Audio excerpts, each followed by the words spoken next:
as I start sharing everything and trying to put it on all the. I love small talk. It gives me fun stuff to edit and put at the beginning of the episode. Yay! So, Russ, New Hampshire, no sales tax, huh? No sales tax or income tax, my friend. Oh man, I only got sales income tax. Like Florida, no sales tax, no income tax. How does that state do anything? Well, our property taxes are substantial, and what we do is we lure all the folks from Massachusetts up to go shopping, and then we get them with our meals and restaurant tax. So that's we hit hard with that. Okay. Yes, indeed. Yeah, so, Oregon has no sales tax either, but they have a pretty hefty income tax. We're one of the few that has neither, so it's our claim to fame. Ah, nice. Florida has no property tax, right? Instead, they get all the tourists with the sales tax. That's right. And we are also known for having the coolest license plates in the United States, which, of course, is the slogan, live free or die. No one else has a coolest. Live free or die! And, of course, the joke is that the prisoners make the plates, which is pretty awkward when they're in jail. That's otherwise, actually, right. That's where I come from in the state of Iowa. The great potato state. They're right next, nestled in between Indiana and Pennsylvania. Mm-hmm. DC. That's on the East Coast. Whatever. No, I'm from about as far from an ocean as you can get. But I come from the city where they make those license plates, because that is the penitentiary is where I'm from in the southeast corner of the state. So, Yep. And actually, my dad is a Catholic chaplain there at the penitentiary. So he spent his life before that as a public defender. So my joke is that he was trying to save their asses, and now he's trying to save their souls. Oh, nice. See, there you go. All right. So I've got the link here. I am going to. It should have automatically tweeted. And do we have our chat thing? Link, whatever. Oh, yeah, sure. Let me get you that here in a second. What's your Twitter handle? I'll retweet. At Longview Podcast, I think, something like that. I think it's Longview Podcast. I don't think there's a the. Jeff was a little bit schizophrenic with his use of the definite article with the Longview. The Longview Podcast at gmail.com, but it's only the Longview Podcast on Twitter, and I have to kind of remember every now and then when I'm signing in for things. Jeff Gamble did an awesome job with this podcast for so long, but he had some pretty hilarious technological hurdles to overcome, and he did them in the most unique fashion. Yeah, no kidding. Yep, it's just Longview Podcast. Yep. Longview Podcast. Cool. Yep. And once we do get up and going, I'll do a little countdown here, and then I'll have you talk to us about who you are, what D6 Generation is for anybody who's never known it. This is your first episode on the Longview. I'm very excited to be here. This is really exciting. Yes, it is. D6 Generation. What D6 Generation? Have I listened to you guys before? Describe it a bit. I hope so. I listened to so many. Well, is that the guy with the pirate? Is that the one with the pirate? Do we have a pirate? I'm sure at one point in our history there's been a pirate on the show. I don't know that we're described as the pirate podcast, but yeah, sure. So we've been around. We started in 2008, so we've been doing this a little while. And we're a pretty long form show. So our podcast, one of the jokes one of our listeners made is like, that's over 400 hours of gamer nonsense. And that was like 3 years ago when she made that quote. So we have about 3.5 to 4 hours an episode, and we're bi-monthly. So we've been doing this now, like I said, for a long time. And one of the things that I think makes the D6 Generation sort of unique is we kind of cover the entire scope. So one episode we'll be talking about miniature games. The next we'll be talking about board games. RPGs will sneak in there. And so we really we're hardcore hobby nerds, and we're always talking about the various things. So that's pretty much the show. You have the Demon Angel. Yes, the cherub. Yeah, Charlie, here we go. Dark Pit. Yeah. Charlie the cherub. We dispatch Charlie, like when we have guests on our show, and we're very fortunate. A lot of industry folks come on the show from time to time, and we dispatch Charlie out to their location, and he'll dispatch these little paddles. And if they grab both paddles, they're forced to tell the truth and reveal secrets about the new upcoming things from their company. So yeah, we've been really fortunate to have a lot of folks. So Craig Galan is my co-host, and he's been on the show with me since the beginning. And then we have a rotating third chair. So there's always a third host, but that third host is random and generally someone from the industry. So we kind of rotate that person out to keep it kind of fresh. So it's been a lot of fun. 9 years, man. That's impressive. Yeah, next year's the big 10-0, so we're trying to think of something fun to do. And I can't really tell what that's going to be yet, but we are working on some ideas. So we'll have more about that coming February is actually the anniversary, so we're really excited about that. Well, for Jeff, for his 5th year anniversary, he decided to pass the podcast on to somebody else. See, there you go. Man. That is yeah, that's so I had that same story. So I don't know if you guys know this, just a little more about me. So I the D6 generation is actually my second foray into gaming community. I originally started back in the mid 90s. Craig Gallant and I actually started the dakadaka.com website. So if you guys are into miniature gaming, that's the website that's really about initially Games Workshop, and then it grew into all miniature gaming, and it became quite a large site. And I got rid of that whole thing in like 2007 because it was just becoming much bigger than something I could handle. And I lasted about a year, and then I decided I had to get back in the community, and that's when the D6 generation started. But I did take a year off between those two things. So you're very like you're strong in the miniature side. Like you'd be like you started. Is the Daka still going with miniatures? Oh yeah. Yep, very much so. It's very large. Yeah, and it has broad. So originally it was Games Workshop only. So it started with us. We used to be hardcore Games Workshop players in the mid 90s, and it started as a website to just record our games in our league, a place to post our armies and post pictures. And this is at a time when not a lot of people were doing that, and it kind of grew. So we're hardcore. Like 40K is huge nostalgia for me. I took a break from it from maybe like 4th edition, and 8th editions kind of got me interested again. But I took a break. But when I got into board games, I am always, because I love the universe so much, and that's why Forbidden Stars is kind of a fun topic. I'm always gravitating towards board games that are themed in the Warhammer 40,000 universe or the Warhammer Fantasy universe, just because I have such nostalgia for it. So, I have a confession to make.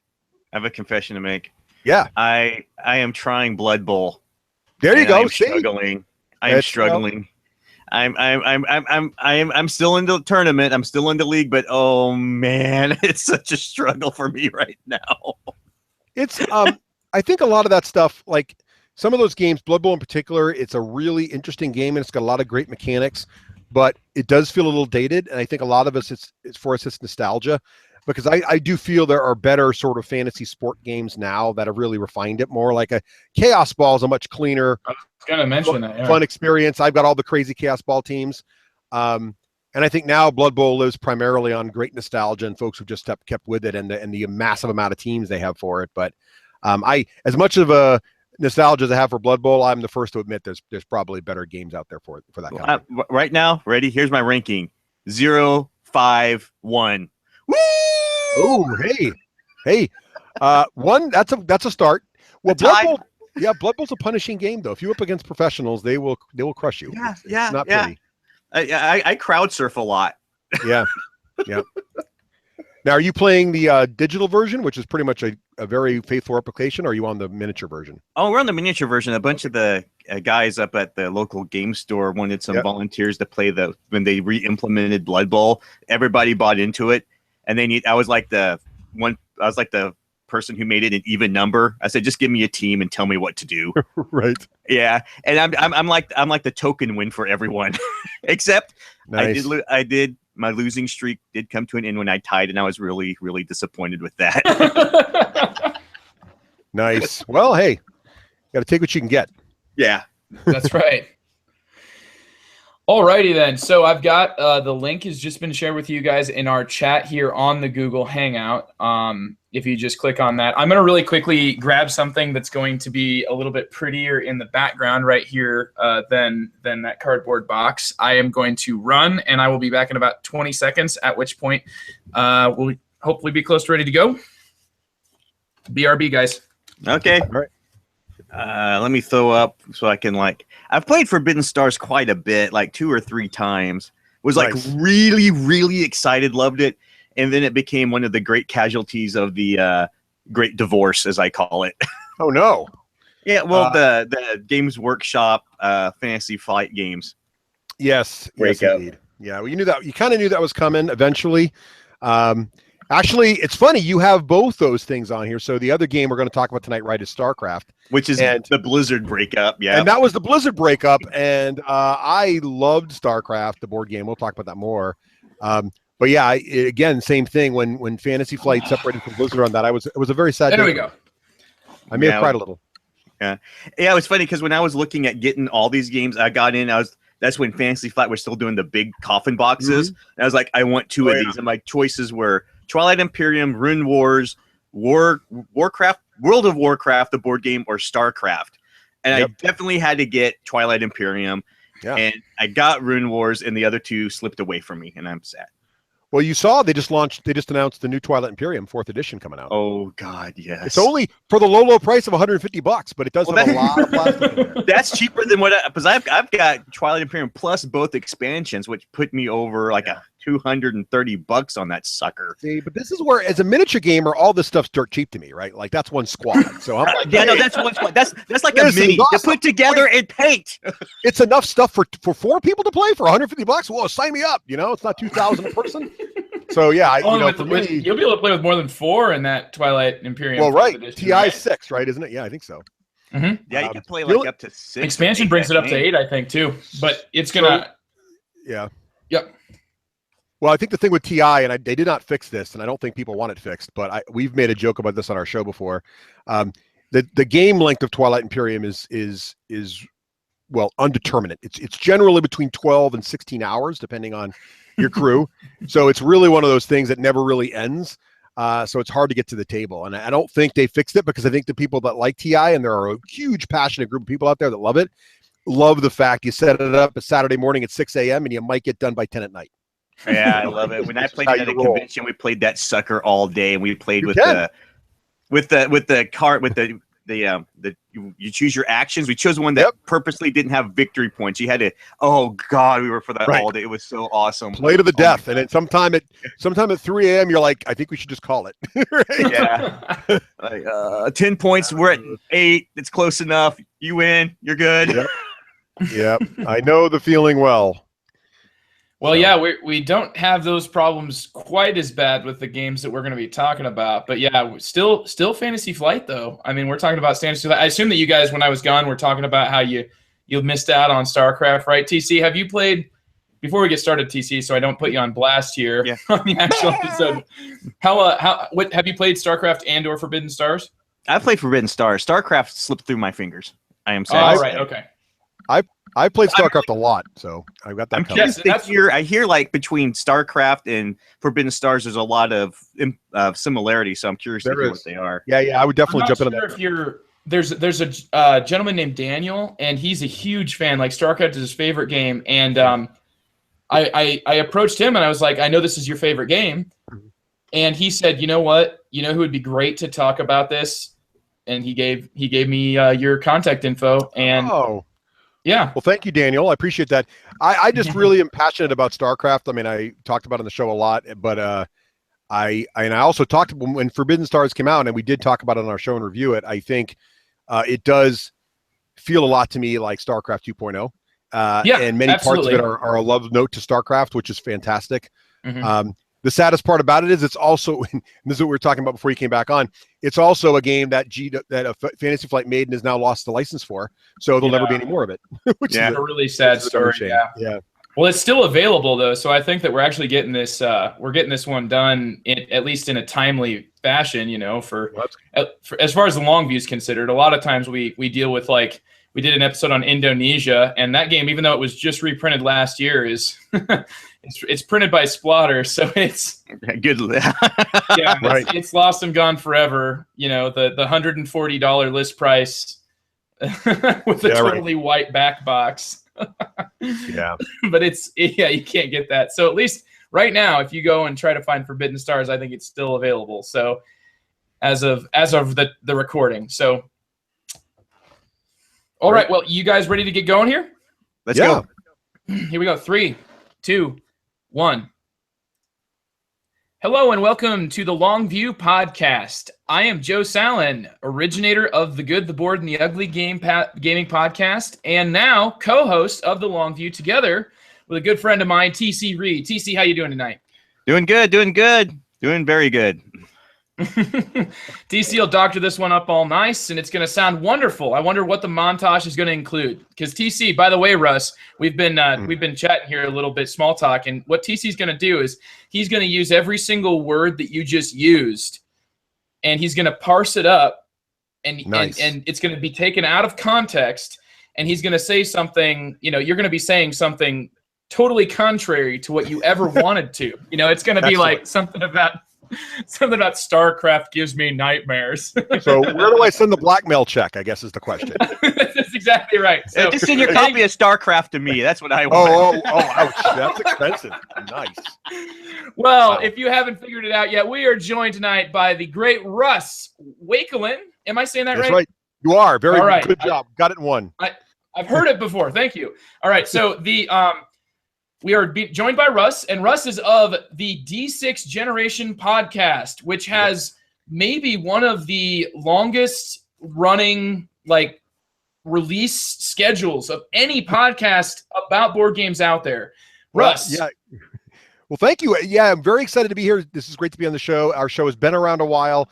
I should probably point out we're part of the Dice Tower Network, and I would be remiss if I didn't say that the Dice Tower definitely been around longer than us, but we have been around since 2008. Thanks to all of our listeners. We've got a great group of folks out there. And as I mentioned to you guys earlier before we started, our show is really all about all kinds of gaming. So we cover miniature games, we cover board games, we cover RPGs, pretty much anything to do with games. And so when you have a game like Forbidden Stars, which is a mashup of the miniature gaming Warhammer 40,000 genre with the board gaming genre, that's when we get all excited and geek out, because now it's like two great tastes that taste great together. you enjoy them separately, and now you get to have them together on the same plate. Yes, and I'm hating to see what TC's going to do with those words right now. So, it tastes great, less filling, right? I mean, that's what it is. I think that's what it is. Are you one of those like my dad? He goes to the buffet and he just wants, my dad makes a plate at a buffet in layers. Right. Well, you got to pace yourself. Pacing's very important. He wants that top layer to just leak through. He usually finds a sort of like that sauce covered thing, and it just seeps through to the bottom. Usually down there underneath all the slabs of meat, he's got some sort of an iceberg salad there. But it's right. Anyway, it's metaphorically here, this is kind of what we've got going on with the worlds of StarCraft and Forbidden Stars, really crossing over between where you got your start in miniatures gaming and board games as we currently know them. Right. Well, we're going to be talking about not just StarCraft, as I mentioned today. We're going to be also mentioning its StarCraft 2.0, ? A game released by Fantasy Flight entitled Forbidden Stars, which maybe is StarCraft, but just updated and converted over to the Warhammer 40K universe, which you know and love, Russ. I do, very much so. So that'll be our topic today. We're going to be talking all about StarCraft. You have, I think, Russ, we'll just go ahead and get things all kicked off with you tell us a little bit about how you got started, first of all, with StarCraft. And if I'm not mistaken, what was the year that you got started with the D6 generation? 2008. And when did StarCraft release? I'm going to 2007. 2007. Yeah, I had it. My question, listeners, is this a coincidence? Maybe. No, I don't know. I think not. So I was a huge fan of, let me just say that I am a miniature gamer first, or was a miniature gamer first, and I didn't get really into board games until actually the board game that Craig, my co-host, and I both credit as being the board game that got us back into board games was the original licensed Game of Thrones board game by Fantasy Flight that came out in 2000, right? Or 2001. Yeah. And that was before the show, right? This was before the show even existed. This was just based on the books that no one had heard of at the time. And we were like, this game is awesome. And I will even attempt to argue, gentlemen, that actually Game of Thrones is the 1.0 version of all of this. And then StarCraft took that and went farther. And then now Forbidden Stars goes even farther. But that was what interesting point. I've heard that. You're not the first person I've heard equate StarCraft 2 to Game of Thrones first one edition. of the things, I'll just jump in, because so what happened was that got me into Fantasy Flight games, and I realizing the theming, because one of the things about miniature games that gets us all excited is the theming and the fact that we paint these models and we're like living in our little terrain-filled tables like crazy people, but we think it's awesome, right? So we just get into because you wouldn't paint all these miniatures if you didn't really want to have that theme. And what Fantasy Flight showed us with Game of Thrones was how much theme could be in a board game. and all of a sudden, wow, this is kind of like a miniature game, but more than 2 people can play it, and it doesn't take half a day. Well, Game of Thrones kind of did back then, but for the price of like a couple of units in a miniature game, you have a board game for 5 or 6 people, right? So that's what got us into it, and then I started following what they were doing. Also, of course, huge Starcraft the video game fan, and so when Fantasy Flight said, "Look, we got the Blizzard license, and it's in this massive, what we call the coffin boxes," right? This is the days of the coffin boxes when Fantasy Flight these. At the time, we were all like, "What? $90 for a board game?" Of course, now if they did that, it'd be $150. Look at Twilight Imperium 4.0. I was about to say, we look at it now. So back then, 2007, it was like, wow, $90 for a board game. But it was so many cool bits, which again, as a miniature gamer, that's a deal. And it's got StarCraft on it. It's got the theming. And I also like conquest games, right? I love 4X. So I like the idea of exploring. And one of the things so if you look at what made Game of Thrones great, in my opinion, one of the things about the Game of Thrones board game, and I think this is the mechanic that all of us think about when we think about these 3 games being connected, is the concept of the order tokens. Yes. So in all 3 of these games, that's a big similarity. Yeah, in all 3 of these games, there's this phase where each of the player has these double-sided tokens, where one side has the order you're giving, and the other side is just a generic symbol of your faction, right? Yeah, it's hidden down. And so what's happening is players know where you're thinking of doing an operation, but they don't know if that operation is building up troops or defending or being aggressive. And everybody's got to commit before anybody starts seeing what's happening. And the 3 of these games took that into the next level. But the biggest weakness of Game of Thrones, I think, was that it wasn't really 4X because there was no explore. No, there wasn't. The board's fixed and your positions are fixed. And you have asymmetric starting positions like the TV show. I mean, like the books. Like everybody starts historically as Westeros started, but that's also a problem, right? Because it's always the same game twice. There's fixed opening moves in Game of Thrones, right? If you're you got to do that. You don't, you're screwed, So StarCraft took that mechanic I loved. I love this idea of sort of hidden order giving. StarCraft took that and said, okay, what if we put it in space, right? And we themed it after this, but we added exploration. So you didn't know exactly where everything was, and you started to kind of conquer these planets and take it over.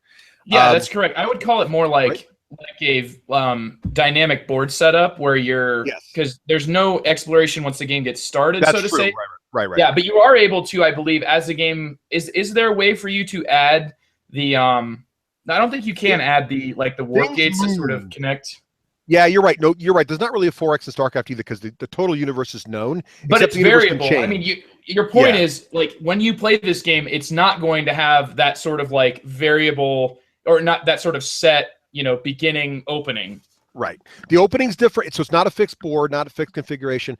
And the configuration can change during the game because there are cards you can play that switch the gates, right? So you can all of a sudden the teleporting around a little bit. But that for me was a real cool thing, and it also added the whole idea of sci-fi and spaceships and ground combat and air combat, and so it added this sort of really cool layer to the mechanic that I loved in Game of Thrones. So for me, this was like, wow, it really takes that mechanic I love and really takes it to the next level. So that was one of the reasons I got sucked right into StarCraft. Wow, what a great way to start us off here, Russ. I actually think this might be dangerous for anybody listening, and including us right now at this moment, because you and I are both going to be able to match each other's enthusiasm to the point where we might just shoot through the roofs of our houses. Yeah, it's very dangerous. Yeah. Yes, meet somewhere in Niagara Falls, you being on the East Coast and me being smack dab in the middle of the Midwest. Because here's what my mouse pad right now that I'm using, for those of you that are sharing here in our YouTube live cast, is... Look at that. StarCraft. Yes, I'm such a big fan, and that's not all. That's not all. Of course, it can't be all. I also have to have my keyboard is a StarCraft keyboard that actually lights up different colors based on how many actions per minute you do. God, there you go. And on top of that, I would also like to point out I am so bad at StarCraft that the only way for me to get it to be anything than the base color I have, which is red, I have to just sit there and click on the units so much to get them to say different things. That's the only way for me to really up the best part. Yeah. Oh, no, I'm totally there with you. So I have all 3 collector's editions of StarCraft 2, and my daughters. I've trained my daughters since age 5 to play StarCraft, so they can be people I can beat in the house. I mean, it's a very, very passionate. So I love because. When you again, I'm a 40K You're a South fan. Korean at heart, Russ. You're a South Korean. Yes, I have not. starved myself yet, but but really, fall over dead in front of a computer. And it shouldn't surprise anyone because Blizzard's Warcraft and Starcraft are unapologetically based on the Games Workshop universes, right? They don't even hide absolutely. it. I mean, yeah, I don't even try. Well, if you click on the dwarf in Warcraft, he'll eventually say, "I got my Warhammer for 40K." I mean, he literally says that. So it's not even hidden. And so as a 40K guy, to have a video game that's awesome, and this is way before Dawn of War, because Dawn of War is really good too, but have a video game that's that awesome and is basically Space Marines versus Tyranids versus Eldar. I mean, that's all good. So so StarCraft's just a great game, and what's great about this game too. So there are some problems with the board game. I don't know if you want to get into that yet, but I liked it because it really feels like you're playing StarCraft. And a couple of the places they really did some cool design elements, but it's also a double-edged sword, is how you build in this game. So in the StarCraft board game, each player's got these pretty meaty little base mats, these mats here.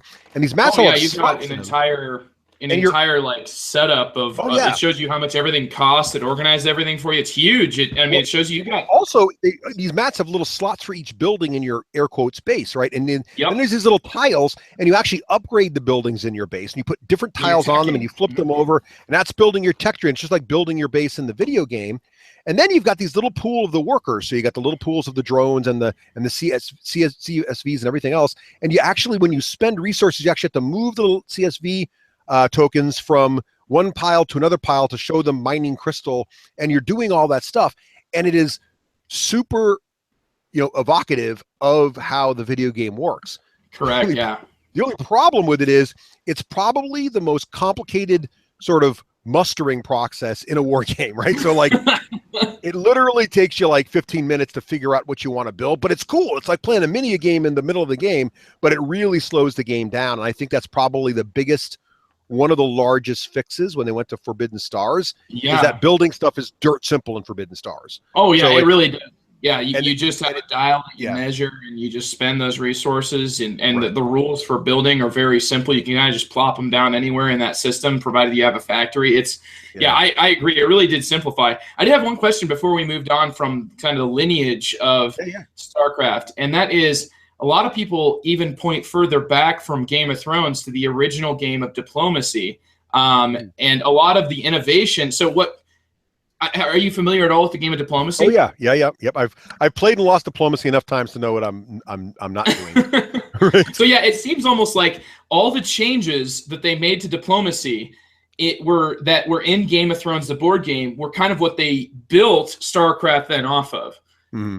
In a way, like like you said, the order tokens, and I think to think back to Game of Thrones, I believe that when you placed down an order, you just placed it in a territory, and there was no sort of stack, and there was no sort of order system where you placed them on top of other orders and could kind of block people from doing actions if you kind of had an insight as to what they were trying to do. And that was something that I believe was first present in the system in StarCraft. Yes, and that's the LIFO, the last in first out order stacks in StarCraft were brilliant, because what I really like about this, and you're absolutely right, so Game of Thrones didn't have that element, so it took it to the next level. And I would agree that the collective hidden locking in of orders is definitely reminiscent of diplomacy. And Game of Thrones has it even more, because there's this whole meta of like your combat cards and what you've used and what you haven't, and you can follow all that. So I definitely see the connection there. But in StarCraft, creating those order stacks, what I love about that mechanic is not only are you telegraphing where you're going, but then you can put an order on top of somebody else to get to go first. But then what you can kind of do is, if you're near other players, you can put orders on top of other stacks just to mess with them politically, right? just to screw them over, which adds a whole political meta to the game. That is just, once you've played the game enough, and this is one of the things about StarCraft, I literally still get this game to the table at least twice a year. And when I do it, I always get a group of players that agrees we're going to play it 2 weeks in a row back to back. So what we do is we play it 1 week, and we basically remember all the rules. And then the next week when we play it, we're all coming in as air quotes veterans, and now it gets serious, because this game really rewards everybody coming in at the beginning knowing what they're doing. Absolutely. Well, let's start from that beginning that you mentioned then, because it is quite a complex game, as you said. One that has some very complex processes. So let's tell our listeners that are unfamiliar with any game in this series, what is the goal in StarCraft, and how are you going to achieve that? So the basic overall goal of StarCraft is global domination, if you will, right? Like taking over the whole universe. But there's really several different sub factions to get there. And TC, I don't know if we're going to jump into this because you played it more recently than I have. But what do you try to focus on when you first jump into StarCraft? In StarCraft. So StarCraft.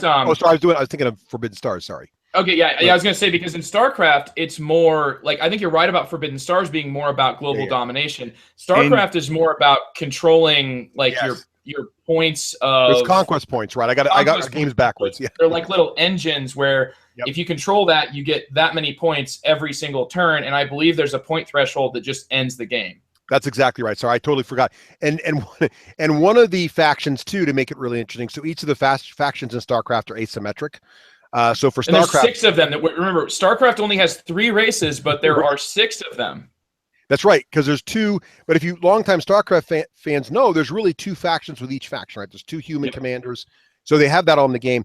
But one of the, I think it's the now I'm trying to remember, but I think it's the Protoss commander. One of them actually extends the amount of conquest points you need to win. So you want to kind of make sure you're up for a long game if that guy's in the play. But that's exactly right. There's these conquest points you have to own. And what's interesting about the game is there are cards and event cards that come up that can add more conquest points and change their locations as well. So you got to kind of watch that as the game unfolds. Absolutely. Yeah. And I think what's really interesting to me is that they did make it go up to 6 players from that base game. So, but the thing is, you've got 2 different factions of a specific race. They will share all the buildings and all the units. Each of those commanders has both of those units, but there is a difference in the StarCraft base game of a special ability, which was tied to actually winning the game in some cases. Yep. That's right. And so yeah, go ahead. Well, what's great, they each have a special ability for that, and each have a heroic unit also, right, that comes into the game. Or I'm adding the expansion now because I get a little confused because I always play the expansion now. But there's also you're talking about expansion there, where it adds a hero as well. Yep. Yes, and so I think a lot of the times, so when you play this, I'm going to assume that you almost always play with the expansion, the Brood War expansion, correct? I do. Yes. Yep. And I think that's kind of an accepted, like, people who play StarCraft have pretty much admitted, like, there is, if you are playing the base StarCraft game, there is kind of an issue with one of the faction's special powers. Their win condition is almost like you said that there was one that kind of draws the game out longer. Yep. Well, there's one that can also sort of win it at a specific time, and that tends to be the way that a game ends. If a game of StarCraft ends in anything less than 4 or 5 hours, right, is if that one special in the base game, that one special unit or special, I think it's one of the Terran factions that has this commander that just can win the game fairly easily and without other players being able to disrupt it, without making that their one, single tunnel vision. That's the only thing they do. Exactly right. And so the Brood War expansion added some alternate victory cards and victory conditions that fixes that if you don't care for that option. And you're right, players will play towards that, and it makes the game a little less fun, I think, when that happens. It is, yeah. It can be a little bit frustrating, but if you play with the Brood War expansion, the way that they fixed it is by kind of giving every single race that sort of an ability. But they also added, in addition to everything that you are doing in StarCraft, you are now sort of choosing between 3 level 1 capabilities. Then the phases of the game, which are kind of dictated by this event deck that has a certain amount of planets on the back of every card, and you'll be milling through that kind of dependent on how the players are playing. There's an action that can take that, as well as if you are, like Russ said earlier, specifically depriving a player of the ability to use any of their tokens, they get this consolation turn in StarCraft of just getting to draw one of these cards, which sort of mills through this deck that is your game phase. And then that deck also sort of determines, I believe, when the alternate win conditions are available. That's right. The deck's basically a timer, because the deck's going to, near the end of the deck, and the deck's got these 3 phases that you shuffle the cards by backs, and it creates a timer. And so there's small events. The events get more and more evil as the game progresses. And you're absolutely right. By blocking out other players, which is a really valid tactic, you're giving them these powerful cards that not only they can play in the game to do things like switch around trade routes and other crazy things, or just destroy units outright in certain systems or whatever, but it also lets you really accelerate the game and even get to a bigger win condition, especially depending on your faction, right? Absolutely. And I think, that the technology cards, or whatever you'd call them, they're sort of like special powers, but you're choosing like one of 3 of these at the beginning of the game.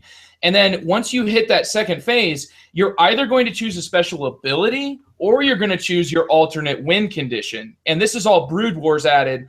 Mm-hmm. And so that way everybody kind of has the ability to take an easier win condition, but you're doing that at the expense of a cooler special ability. So you're kind of like, am I going to play the long game, or am I going to try to, go for the win right now, blitz it to the end? So very cool thing that was added. And then those level 3 things, as you said, I believe even level 2, some of them are like special, like heroic units, and it makes like all of your units of a specific type behave in a certain way. Like some of them will be like every time that it dies, you just get to put it back on the board somewhere. That's one of the abilities, I believe, of a Zerg Ultralisk or something. Mm-hmm. Yep. So all over the place with what you could do with these special abilities. Such a cool deck. I mean, we're kind of already just segueing right into the Brood Wars, but I really think that it's tough to separate those, at least in my mind, because there is, like you mentioned, there's a few flaws with that StarCraft base game. And I think when most players that really have this fond place in their heart for StarCraft, they're like, no, you got to have Brood Wars. I think that's right. And I think when a game's been out this long, only the passionate fans are still playing it, and of course the passionate fans are going to have the expansion, right? So I think that's kind of why the meta, in miniature gaming, we talk about the gaming meta, right? The meta for StarCraft now is pretty much, well, of course you have Brood Wars at the table, but the game's still fun. And for those of you out there who are StarCraft fanatics, and you really want the board game, and you happen to find it someplace because some guy's got it on the shelf selling it cheap, which would be crazy because it's like $400 on eBay. Grab it. It's still fun even without Brood Wars, but if you can get Brood Wars, it's even better. But even without Brood Wars, it's a lot of fun, and I think you will see those similarities to other great games like Forbidden Stars. But it's good stuff. We should talk about the combat system a little bit too, because I think it's another spot in StarCraft where it's a really cool idea based on the way the video game works, but it makes combat pretty. It was very innovative at its time. Like it was absolutely incredible. It like almost spawned genre. If you think what it was deck building before deck building was a thing. Exactly. So what you have is you have this little starting deck of combat. I wouldn't call it little, but yeah. You have a lot of cards. This was fiddly first. You actually have 2 giant decks. You have a giant deck of cards with the same back to your combat cards that you start with. And then there's another deck of combat cards that you technically don't have in your combat deck, but it looks just like them. You got to put them aside. And on the mats, there's little spots to keep them separate. And so when you do a battle, you're going to draw some of these cards from this deck as a hand. And then depending on which little bits of plastic you have in the battle, you're going to line them up one another against your opponent's little plastic bits. And then you're going to play cards out of these hands, and you're hoping to have cards in your hand that have icons on them that match the pieces in battle. And these cards will then give the pieces an offense, a defensive ability, which is basically if you have more than your opponent, you kill them.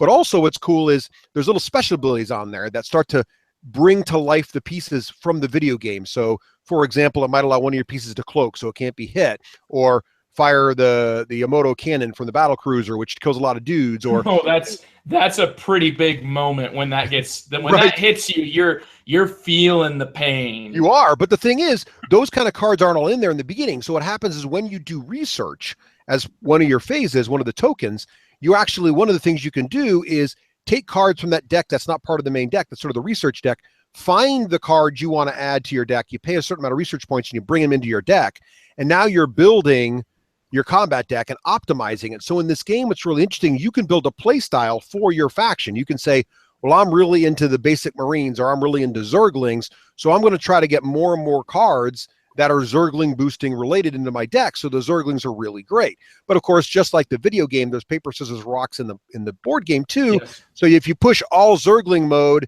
that's going to be a little tricky.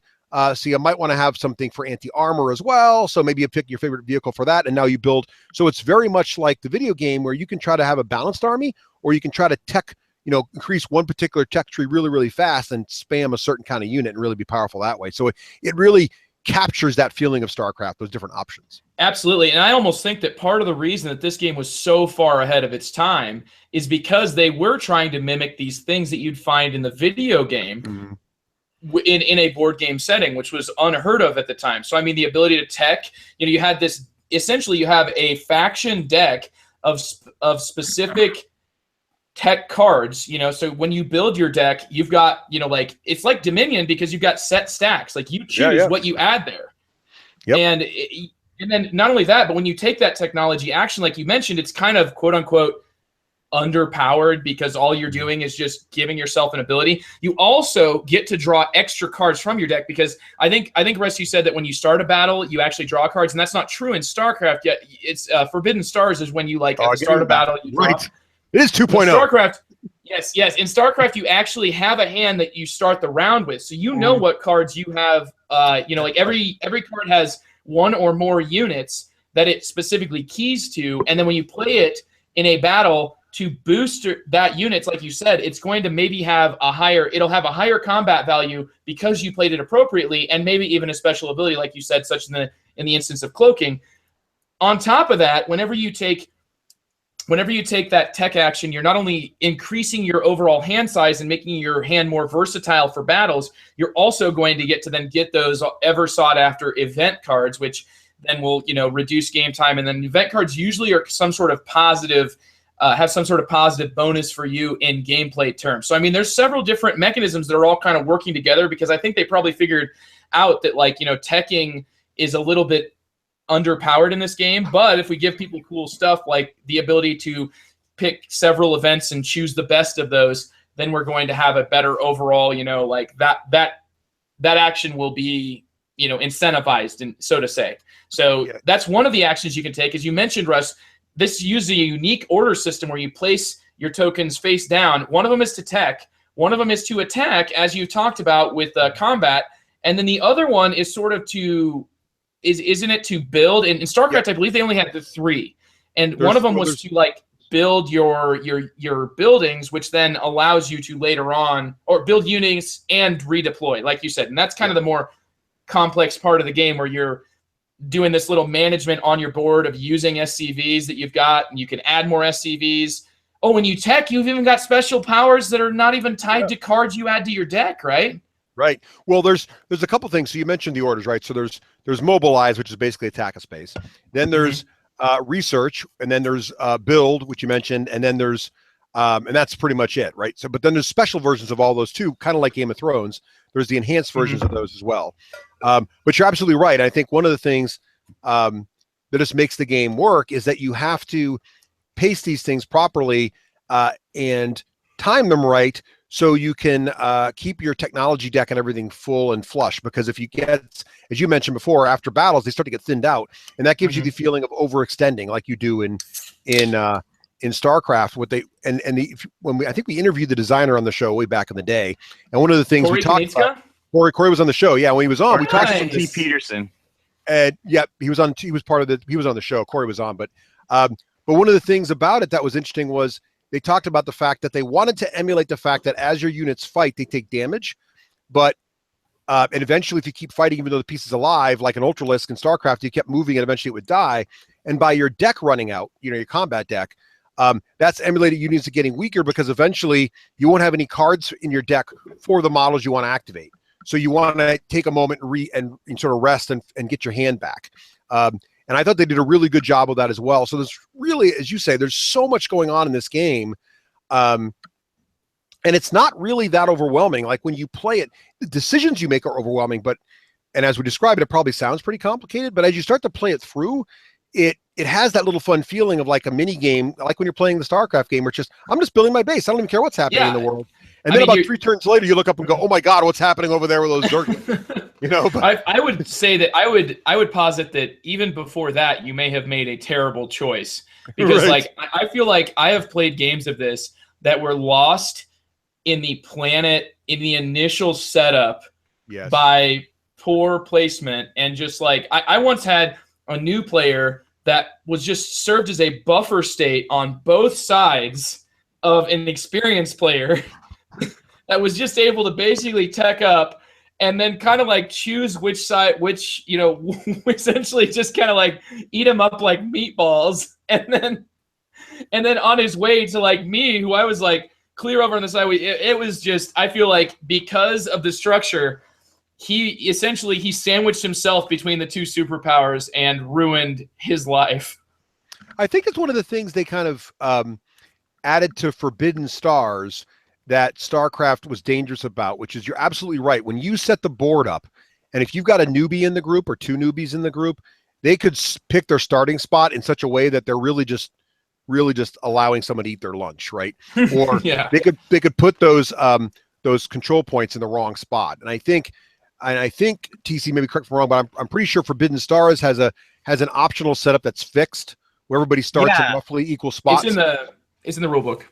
Yeah, so you can rotate those. They're like grids you can rotate out and put how you want, and then you actually put because in Forbidden Stars you're actually taking over territory, if I'm correct. Right. You can actually put those tokens on the board. They're variable.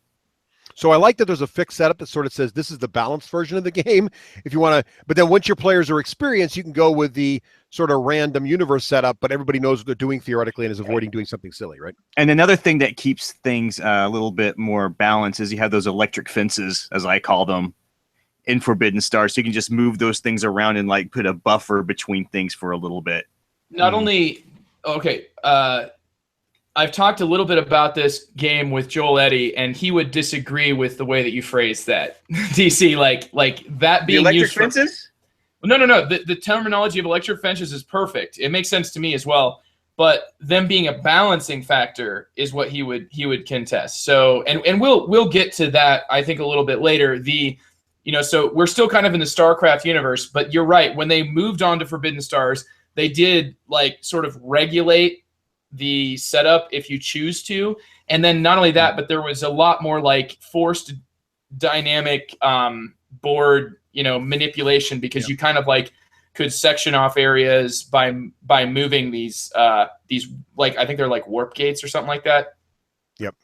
But they also, I should say, they fixed that in Brood Wars too. So Brood Wars introduced a really cool thing, like these little mini campaigns and scenarios where Brood Wars has like fixed board setups that you can try to play through. So if you go that route, then you're kind of getting what Forbidden Stars gives you, but those are very fixed scenarios that are sort of challenges to play through. But I do like this idea for new players that's sort of like, hey guys, try this first before you get yourself in trouble. Because there's no real starting safety net in StarCraft, the base game. You just set the board up and go, and it's very easy for someone to make a silly mistake and get kind of be the beat stick for 3 hours. Yeah, and that can happen. So StarCraft definitely has like a lot more of an unforgiving setup. And I think it's almost a little bit more of an open setup potentially, just because in Forbidden Stars you've got like these quadrant tiles. So every tile has 4 sections on it, and they're a lot like they're going to end up in a 3x3 or 4x3 or 2x3, depending on the number of players setup. Like that's going to be the overall shape. So you're going to at least be guaranteed that this spot is definitely in the corner of the universe. Whereas in StarCraft, people can kind of just continue snaking it around, and then once you get done with that, you're placing these warp gates, and you're making it so that it's got almost a 3-dimensional quality to it, where this planet's right next to this planet, and what it ends up doing is it makes it a lot more like there's a lot more at stake, I'd say, starting off in StarCraft. I would agree. It's very much your game to lose in the first few turns, which can be dangerous. I love the Z-axis approach too. Oh, sorry, I love the Z that you mentioned, the sort of these warp gates that they call the Z gates because they're like the Z-axis that gives you that 3-dimensional thing. Yep. But it does freak a lot of people out because they don't want to get to the 3rd dimension. And StarCraft really has no 3rd dimension in it, ironically, which is kind of funny. The video game. Right. But it is cool because it connects the board in weird, unexpected ways. And really, all of a sudden, you thought you had a safe little endpoint that no one can attack, and all of a sudden, that big giant army can go right in your back door. That's really totally right. So, this entire thing that we've been talking about, essentially, StarCraft is all about turf, and it's all about getting that turf and holding on to that turf for as long as you can. And depending on what exactly that planet is set up for, that turf is going to give you different capabilities for what you can build on it. As I believe, like there's like the command unit there's a command limit, I believe, in StarCraft to some extent. It was a lot. It's different in Forbidden Stars, and that's what I played most recently, and that's kind of like it does confuse you. Tough for me to, I'm specifically having a hard time with that. But I know that similar to Forbidden Stars, in StarCraft, you could control a territory that gives you minerals, a territory that gives you Vespian gas, and a territory that gives you points. Yep. And I believe that was the main focus. I think there was, like you need these resources and you have to have territories that give them to you. So you're trying to hold on to turf for either a resource or for just points, which are going to win you the game. Yep. And you can, and what's cool about this, and there was one other restriction, which was there's icons on each sort of planet territory, which limit the amount of plastic you can have there, right? So your troops are limited. Yes. Also, and there are some territories where the types of troops are limited. So there's like a space platform where only air units can live. So you're going to have certain kinds of units built to be able to take advantage of those. But you're absolutely right. So there's also, every system has these little cards, and if you own a system, you get the card, and then that card goes in front of your board and is now another Vespian gas or crystal resource that you can move your little workers to mine even more stuff. What's kind of neat about this, though, is if your workers are over on that card and you leave them there for the turn, which you do if they're mining, and then someone takes that planet out, all those workers are destroyed. So that simulates the whole, oh my God, my workers got attacked, and you got to spend resources rebuilding your workers. And the other thing that's kind of neat is not only can you destroy workers, but you can also, when you're mining those cards, you can force mine, they call it, and you can overextend and basically strip mine it. So you put a little marker on the planet saying and you get a bonus resource. And if you do it twice, you put a red marker on the planet, it can no longer be mined.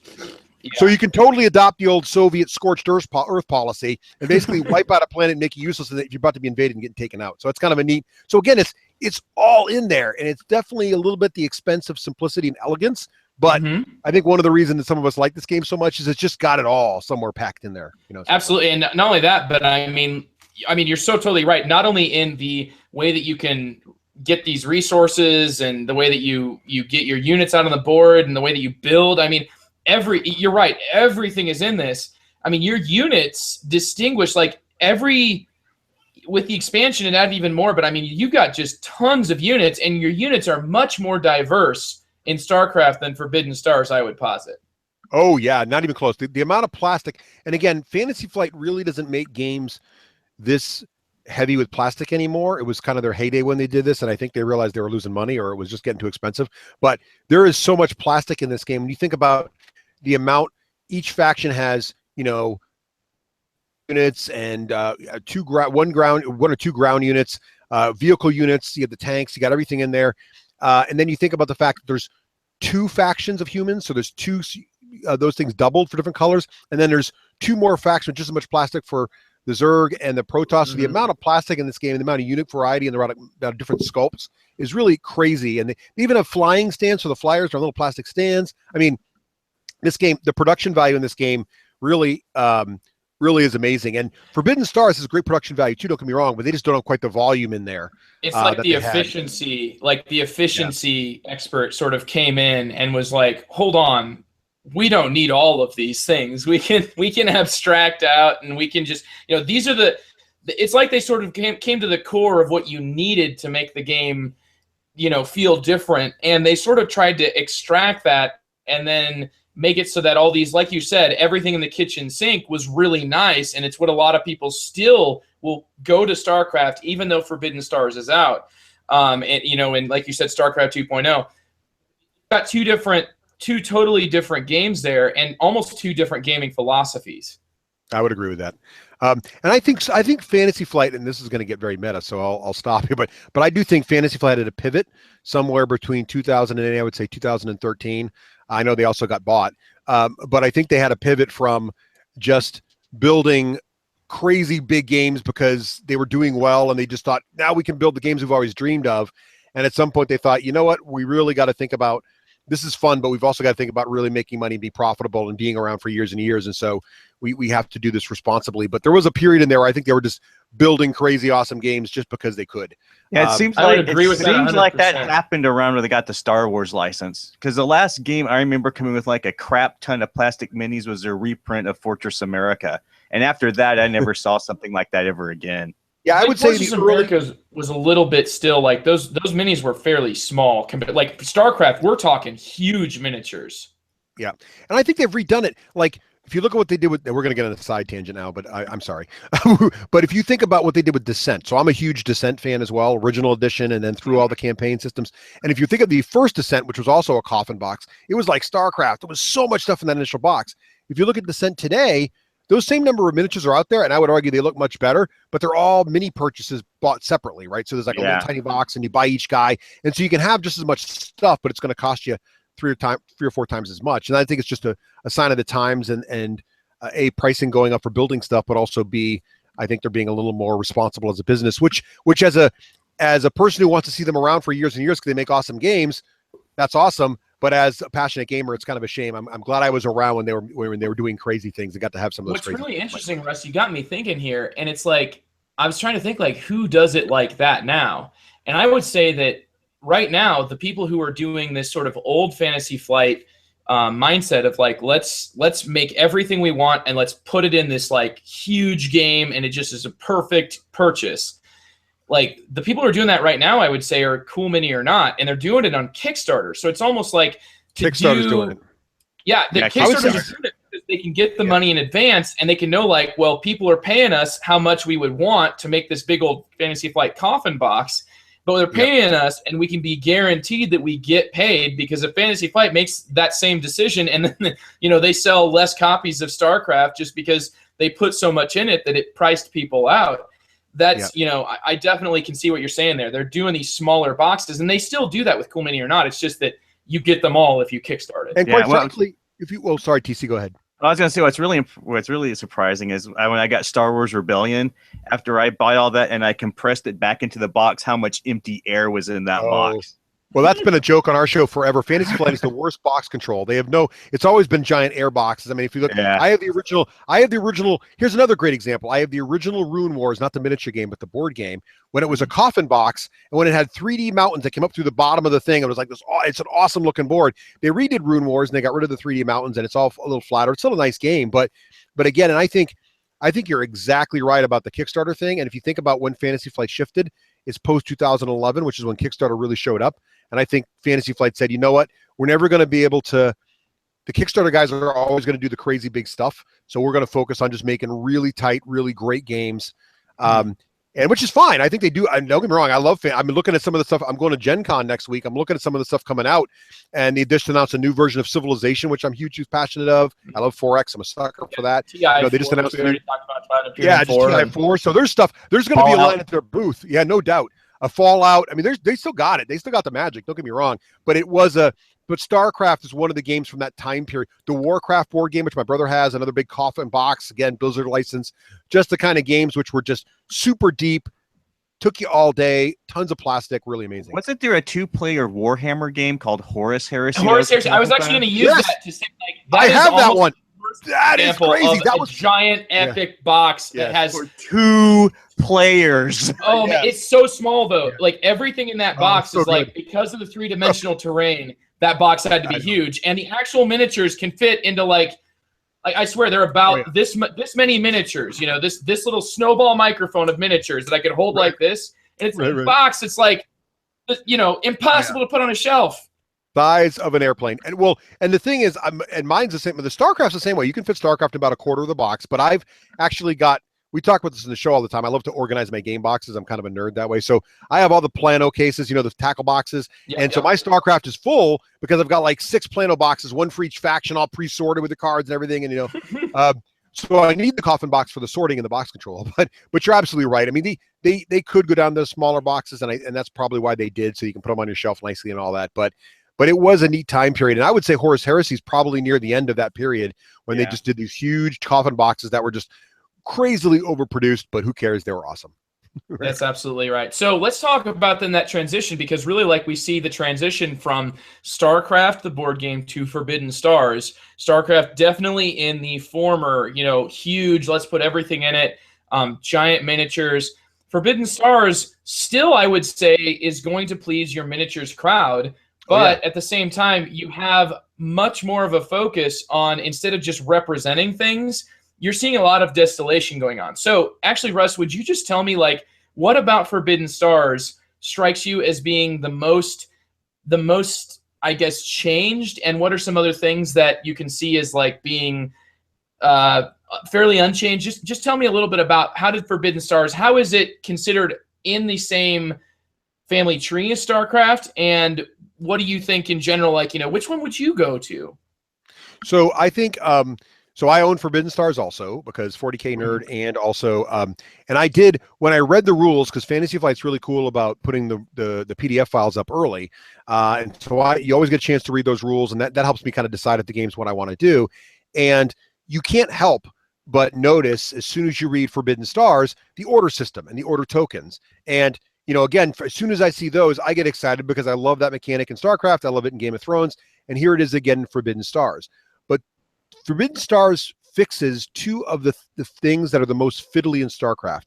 One of them is, we talked about the building process and moving your little CSVs around and all that stuff. But the problem, or SCVs around, the problem with those guys is it's very fiddly, and you don't really need to do that to build stuff, and it could be a lot simpler.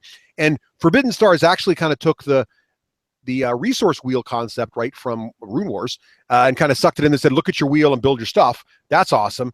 And the second thing they fixed is the combat system in StarCraft, well, extremely evocative of the video game, and giving you all this super cool sort of tactical granularity, where you're actually playing cards on particular pieces of plastic and really trying to see how they're going to fight. Combat took forever. And in a 6-player game like StarCraft, you really have a hard time maintaining. There's a lot of downtime. A lot of downtime. You're not in that combat. That's right. So Forbidden Stars makes combat super fast. So Forbidden Stars for me is truly the 2.0/3.0 of Game of Thrones, if you think about it, because it's got that cool order system. But it's got the variable setup, which I like, because Game of Thrones didn't have that. It brings in the 40K universe, which lots of people are very passionate about, but it has that really cool order mechanic, which is the piece of the game to me that really is evocative of the StarCraft parts I like. It's fairly unchanged. They just added a new order token, which is like the ability to dominate. So you can like sort of like you mentioned, like Scorched Earth, only you're not actually ruining anything on the board. You're just suppressing people, which is what they do in 40K. And that's also how they tied in your special faction capability. Like you have a special capability. Yeah.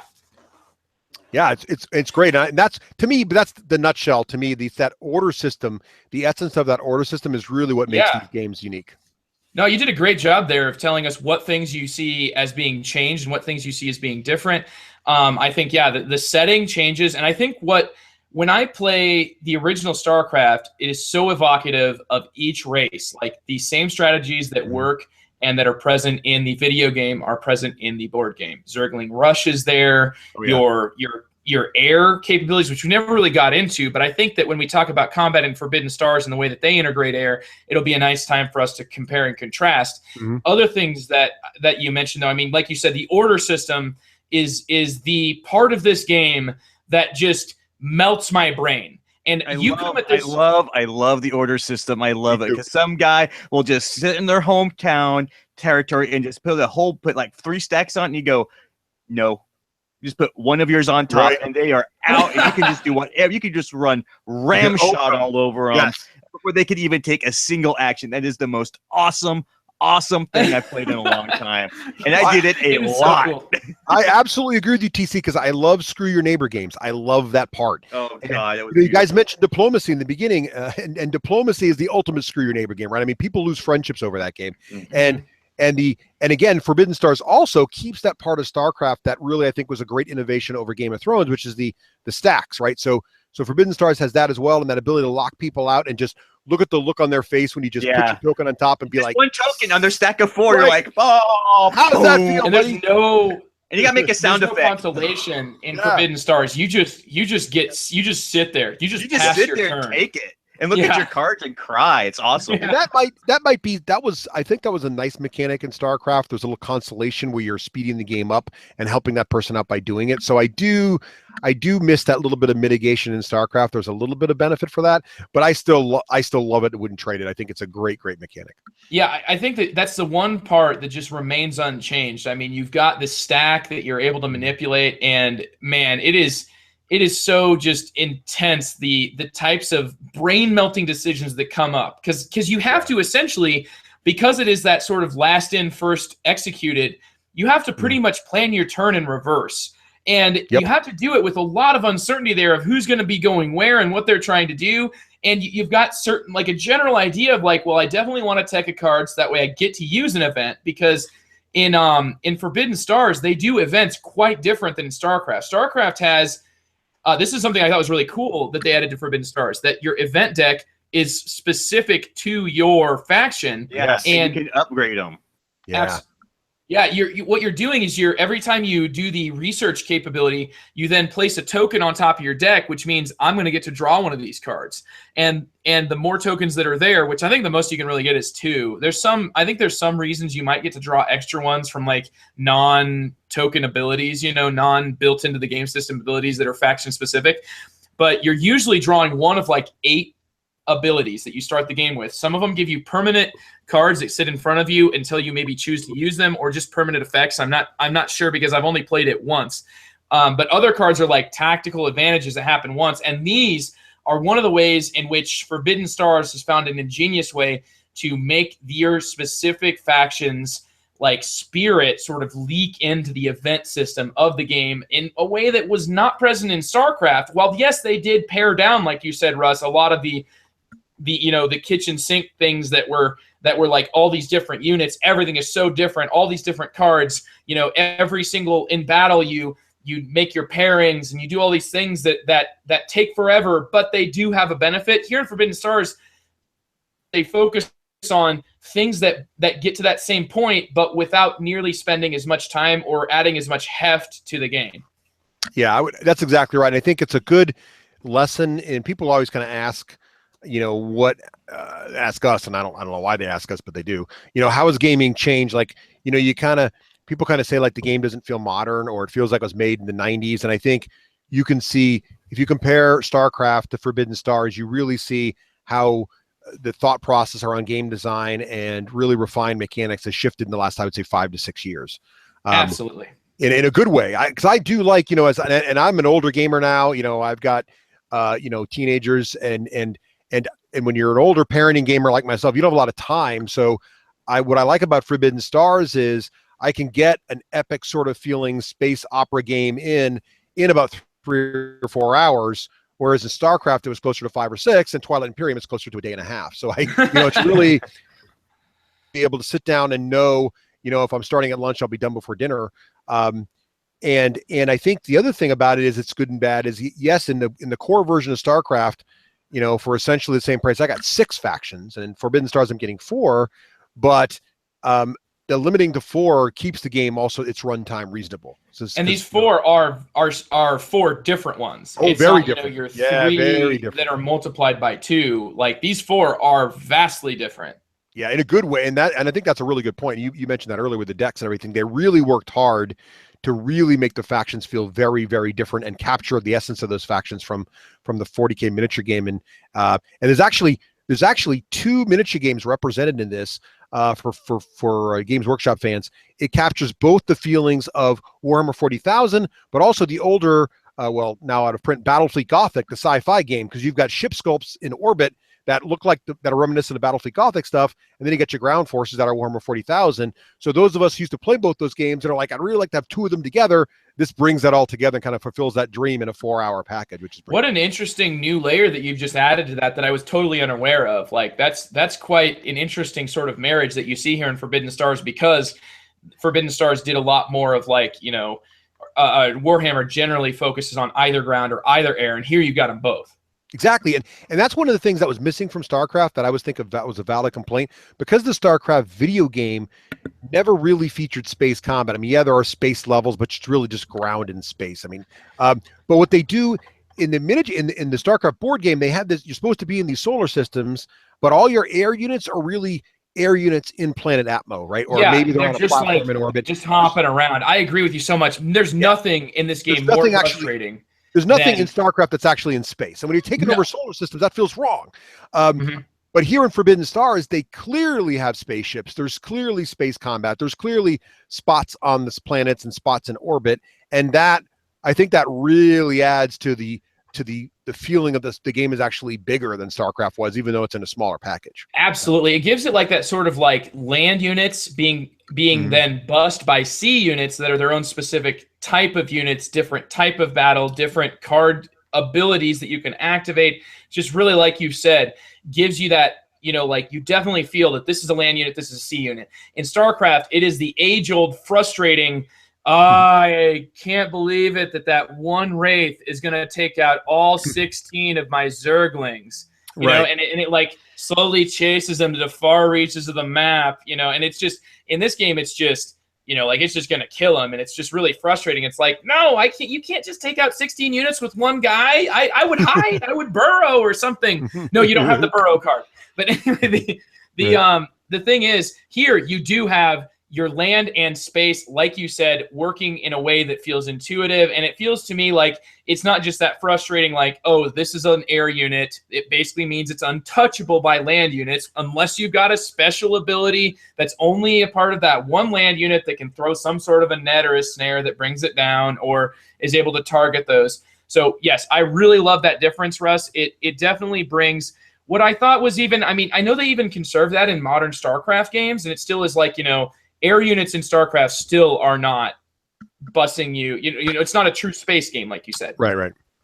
Yeah, and what that allows Forbidden Stars to have is the element of, of global conquest games that you can, if you control the Navy or you control the air, it gives you better support of your ground activities. So, what I like about Forbidden Stars is it has that element of larger scale strategy games where if I can dominate the sky, I can really force my opponents to make some tough decisions, right? Absolutely. And that's not present at all in StarCraft. So StarCraft is very much an abstracted galaxy conquest game, where Forbidden Stars feels a little more, I hesitate to use the word real here when you have space elves and space orcs, but feels a little more. We have orcs flying around on space. Space wizards if it's Star Wars, I guess, right? A little more, despite all the crazy fantasy stuff happening, it feels a little more reminiscent of actual military doctrine, which is kind of neat. Yeah, absolutely. And I think you've really gone well into what Forbidden Stars has done specifically in the unit comp that makes it feel a lot more like it is, like you said, a space opera and less a skirmish level like StarCraft mission. So another thing about Forbidden Stars is just the overall goal of the game is quite different from StarCraft. Yeah, you're not scoring victory points. You're holding positions on someone else's territory. Not even holding them, man. You're just getting them. Yeah, you're just getting them. Boom, got it. It is capture the flag, and every opponent gets to hold 2 of your flags. And what you have to do is get 1 from each opponent at least. So, I mean, 1 for every other opponent in the game, plus 1 extra one for yourself.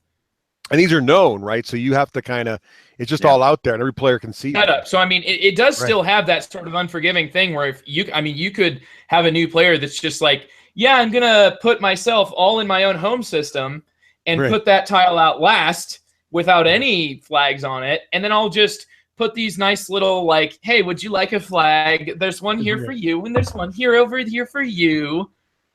And that's why I do like the option for fixed setup for Forbidden Stars to avoid that. Absolutely. But I think that's really cool because it sets up a metagame in the beginning. And again, Forbidden Stars is one of those games that really rewards repeated play because it is a different setup every time. Cool. But as you start to learn this, and if you're playing with the 3 of your same friends over and over again, you're all going to figure this out. That's one of the biggest weaknesses. As much as I love that original Game of Thrones game, and it really got me started on my whole board gaming adventure, Game of Thrones doesn't really reward repeated play because it's the same setup every time. So you're eventually going to figure out patterns. But this game, the patterns are so different, and the kind of friends you have are going to make it different. And so the way you change that really makes the game different every time. And I think that's what makes it fun for me and makes it such a great, really a pinnacle of this series, because it's got all the things I liked about what StarCraft changed, but it plays so much faster, and yet it's still such a great theming and captures a really cool license and IP. Well, one of the things I like about these victory point things is usually if you're playing, with a group of people I play with, you usually have 2 people who normally don't fight each other. They usually you just go, oh, guess what's going to happen this game? You're going to fight each other because I'm putting this right here. Nice. And then I'm putting this one right here. You 2 people usually like to play with each other. Ain't going to happen this game. I like it. Yeah, absolutely. And I don't want to say that like because new players can make mistakes. To me, that's almost a good that to me is a sign of a game that does reward that deeper level of understanding and perfectly emulates a game that belongs here on the Longview podcast. Like, you know, the something that starts to emerge after plays of games, and like you just mentioned, you can get so much of a feel here. You can see how many of the mechanisms are actually improved in Forbidden Stars, but somehow gets into a smaller time frame and does many things in new and different and improved ways. But it does so in a way that evokes its own world and makes it so that, like, I still want to own StarCraft because I can still have StarCraft, and now I can get Forbidden Stars and get the Warhammer 40K universe, which they really, really did a great job of integrating in, you know, your Chaos Marines, your Marine, you know, your just straight up Space Marines, your Orcs, and then the Eldar. And I think that each of those plays so vastly different from the event cards that you get to the units that you have, to the cards that you're able to add to your deck. Vastly different units. One of the things we didn't talk about with StarCraft is I didn't hear how the battle system worked. Because one of the things I really like about Forbidden Stars is the way the battle system works. We have the card, you play the card, and you roll a bunch of dice, and then later on... You're doing it in the wrong order. You're doing it in the wrong order. You're already making a mistake. Let's let Russ talk here, TC. Well, if you want to do... Sorry. Well, TC's probably stronger at Forbidden Stars than I am. I've only played like Forbidden Stars like 3 or 4 times. But StarCraft has no dice. So it's all cards, right? And you just... What's interesting about StarCraft is you kind of have to line your little models up one for one next to each other. And then attacker gets to choose. That's very important. Right. Attacker chooses, you pair them up, and then the extra guys go behind them as kind of like backup. And then you play your cards sort of behind the rows, and you're hoping to have matching icons on your cards. And if the icons match, there's a certain combat value for the card. And if your attack value is greater than your opponent's defense value on his cards, you basically do damage, but there's all these little special flavor text and special rules on each card that can cause strange things to happen. Okay. But it's very heavy, right? And there's a lot of like, it's cool, but you literally have to take your plastic off the table, put it on the side, line it all up. So it's kind of like Twilight Imperium. We have to take all the ships. Okay, yes, this battle moving over here. This one goes first. This one goes second. This one goes third. It's cool and it's evocative, as I said before, but it's very fiddly.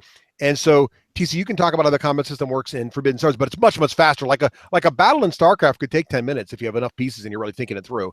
And then people are analysis paralysis because they're looking at their hand of cards and trying to decide the right thing to do. And so I think they did a much better job at resolving it fast in Forbidden Stars, although it's not quite as tactically complex. Okay, so in Forbidden Stars, if I remember right, Joe, you have to help me out, is that you start with the set hand of cards, right? And you start with, so you have your own faction has a set of cards, right? Your faction has your 10 unique cards. Yeah. So there's only 10 cards in the game. And like Russ said at the beginning, you're going to shuffle that deck and draw 5 at the start of combat. So you do like, you draw your 5 cards, you know what your 5 cards are, and you're actually going to roll all of the dice. And then you're going to match the dice on the card, right? Yeah. Well, not necessarily. So your units all give you a specific amount of dice. So like your Space Marines will give you 2. You've got like the smaller units are called Scouts and only give you 1. Everything has a hit point value as well as a morale value, which actually is kind of like it's that symbol flag on the die. Yeah. Yeah, and that's one of the things. So you've got your dice have essentially it's a D6. Half of them are guns. Half of them, or 2 of the other 3 are shields. Yes. So guns and shields kind of just cancel each other out. And then the final one, like you mentioned, is morale, which every unit has a morale value. And at the end of 3 rounds of battle, you're going to match up how much morale you have between units that have not been routed and symbol on your cards or dice. So all of your dice from units is actually going to be rolled at the start. So if I have, let's say that I had 3 units with the total of 5 dice, I would roll 5 dice at the start, draw my 5 cards.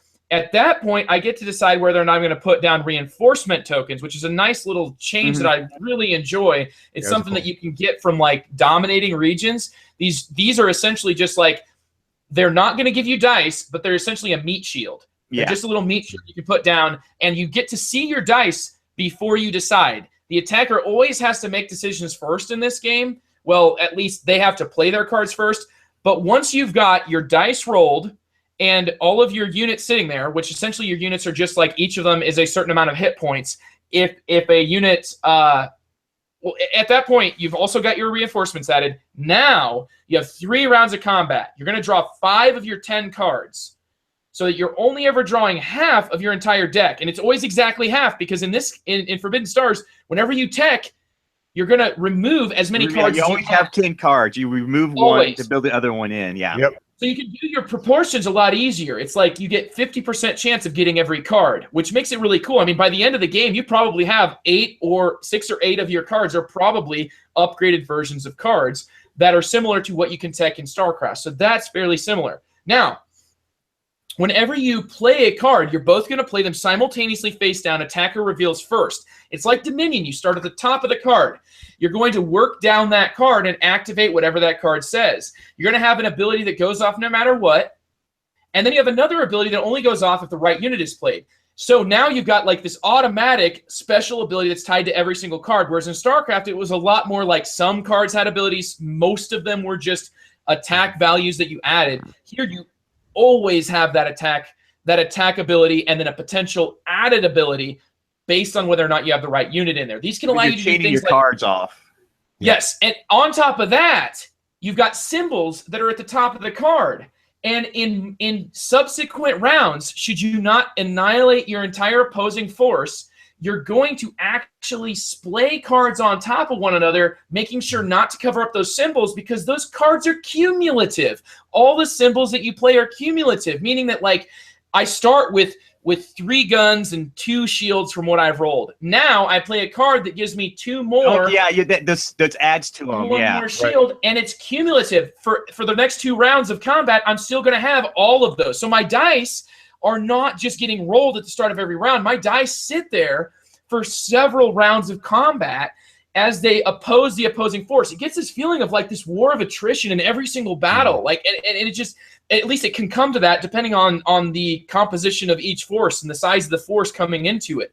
You've got other things that can give you, like, a lot of the abilities refer to the ability to maybe spend a die, which means you are done with it. Like, it no longer makes up your die pool, whereas it would have persisted to the end of the combat. Now you can spend them to get little tokens. So you might be able to spend a die that, you know, for morale, which doesn't matter until the end. You can spend a morale if you're like, no, I'm killing you now. I'm getting lots of guns. I'm going to get 3 guns for this 1 morale die, and you're gone. Yeah. And yeah, I remember. You simultaneously take hits. So, like, if it's like 4 guns, if I have 4 guns and you have 2 shields, now you've got 2 hits you have to put on your units. And you always have to, like, give it to a unit that is not routed, because if you give, either a unit can be destroyed if its totally hit points are gone, or a unit can be routed if it's less than that. So you might have a big old unit that can take 4 hits, but if you route that guy, oh man, it no longer contributes to morale, and you can't play cards that key off of that unit. So I mean, there's decisions. Like you said, Russ, so quick compared to StarCraft, and so much engagement on both sides. And that combat card system, to me, is just phenomenal. It's like what they were going for in StarCraft, and you can see a decade of development all coming to a culmination with what you do in that Forbidden Stars combat round. Yeah, and also remember, it's critical in how you upgrade your deck, because if you don't spend time to upgrade it, oh my goodness, it can be bad news. I remember that now. And that's the StarCraft 2.0 also, right? So you're building those combat decks. That exists here also, but it's a lot, it's got just as much impact, but somehow it's a lot simpler. And it just really all comes together. To your point, it brings it, you can see them just learning over the years and just really bringing it all together. Yeah, I remember. Go ahead. I say, remember this. This is the combat system I wanted in Star Wars Rebellion. I remember this now. It's like, man, why didn't Rebellion have something this great? That was one of my biggest disappointments with Star Wars Rebellion. It didn't have a combat system like this. It's not just dice rolling. It's like you roll all these dice and then make tons of decisions. Yeah, you're modifying your dice roll with the cards. It's so, to me, it just blows my mind. It's like I come at this, Russ, you said you come at this from a miniature gamer standpoint. When you saw that there was dice in the game, you were probably like, oh boy. Yeah, yeah, I love that. Go ahead. Well, the name of my show is the D6 Generation, so you kind of gotta well, you got D6. Right. And before I played Forbidden Stars, I saw that it involved dice, and I was like, I love StarCraft, and you gotta be kidding me. That is what made StarCraft special. There's no dice in the system. And then when I played Forbidden Stars, I was like, oh no, they didn't just add dice. They made these dice amazing. They added dice as a resource that you make decisions based on at the start of your combat rounds that persist throughout. It is, to me, there's enough uncertainty so that you go into a battle not necessarily knowing that you can wipe people out, because that can be a little like the deterministic aspect of StarCraft can be a little bit, can be a little bit lame. But here you never have that going on. But at the same time, I never feel like I just got totally screwed by what I rolled. Right. When you definitely want the, we just talked about this with a guest on our show, and when you talk about the need for luck in games, because no battle plan survives contact with the enemy. So a really good general is someone who can adapt to what fate throws him, right? So you really want to have that sort of uncertainty in games. And I think having the dice in there really helps. But I do like how the dice turn into a resource here, and it's not just counting up pips and trying to kill somebody. I think that's a really interesting way to do it. Mm-hmm. Yeah, and that's to me what shot it through the roof. Like, it remind me what morale does, because it did something where it's something really cool. It depends. I mean, it's your ultimate, like, every unit has a morale level. If it's unrouted at the end of your combats, if everybody's being really cagey and trying to keep lots of like shields, I had one combat round that like me and my opponent just back and forth. It was like, I've got 6 shields, I've got 8 shields. How many guns do you have? Oh, 1. So like both of us, we were like totally defending, and there was no. But at the end of that, it was how much morale did we have? So we counted up all of our units that were unrouted. We counted up how many morale symbols we had on our dice. We counted up how many morale symbols we had from tokens that were got in the last. Well, and I don't think there's no morale token, because you wouldn't want a morale token because it's discarded at the end of the combat round. No, we counted them off of the combat cards.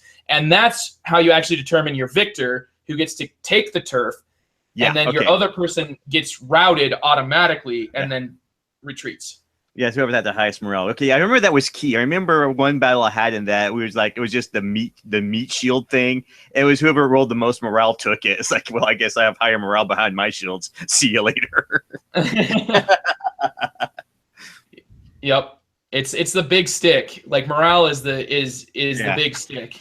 So I remember, and I really enjoyed that. That was a really clever mechanic. I liked the morale system in that. Yeah, that was totally new from StarCraft. There wasn't anything in StarCraft. In StarCraft, it was just more about like eliminating one another, and you just continued to fight.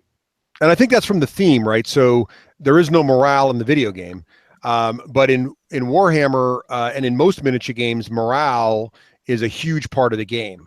And so to not have morale in a game based on the Warhammer 40,000 universe would be a big miss. So they had to have somehow. But they made it work, man. I had no idea. Yeah, and I was just a huge fan of this combat system. I would say that the real thing that makes me tear up thinking about this, because you had your love for Warhammer 40K, going into Forbidden Stars, when you heard that mommy and daddy are fighting, Games Workshop, and together. Like, that was probably a big moment for you. And for me, like, it wasn't until I played Forbidden Stars that I was like, no. They had expansions ready to go for this thing. That they had one ready to release. He had one ready to go, and it was basically going to printers when this happened. Yeah. Well, and it was a bigger deal, not to digress, but like they have the role-playing game line based on Warhammer 40,000. Yeah. And they have a lot of licenses going on here. That a lot of people were really big fans of. So it was a sad day. Not really a surprise, but for some people. but I know a few people who bought into the Warhammer Conquest LCG, and they were pissed. Oh yeah. There was a lot of went down. Because we were when Fantasy Flight first picked up the license, right? Because all of a sudden the company that's made StarCraft and Descent and Game of Thrones is going out and going to be having GW stuff. That was awesome. So, but we had a good run with them, right? We got some good stuff. So can't. Yeah, we got Chaos in the Old World. We got Chaos in the Old World. Dracula. Yep. Yeah, it's just sad. It's crazy that Fury of Dracula actually is Games Workshop. It seems like a totally unrelated IP. Yeah, I know, isn't that bizarre? It's like, oops, I guess it is. Well, look at the back of the box. Yeah. They did a few of those kind of games, but yeah, good stuff. So there were some really good things that came from it. So I mean, we've outlined a lot of the things that makes Forbidden Stars special. I mean, there's even these thematic touches, like each of the little like flags that I talked about earlier has a different thematic reason for being in the game, and they're explained, and it's only for flavor text. So I mean, this is got labor of love etched into Oh, it. man. You know, Even the unique miniatures, the orcs look like they're just falling apart. You know, just literally, it's like these orc ships come out and it's like they barely move, but they have like guns all over them and stuff. I love it. And they did. I mean, they did a great job with this one too, just in the rule book structure. Because StarCraft was 48 pages of rules, and oh boy, referencing that rule book was, I think, a mini game that they intended. And here you have Learn to Play in its own separate book and the rules reference in its own separate book. And I mean, I had an amazing time in my first game of this, and I felt like I did play the intended game that the designers wanted because of the way that they structured. I mean, they just made it so amazing.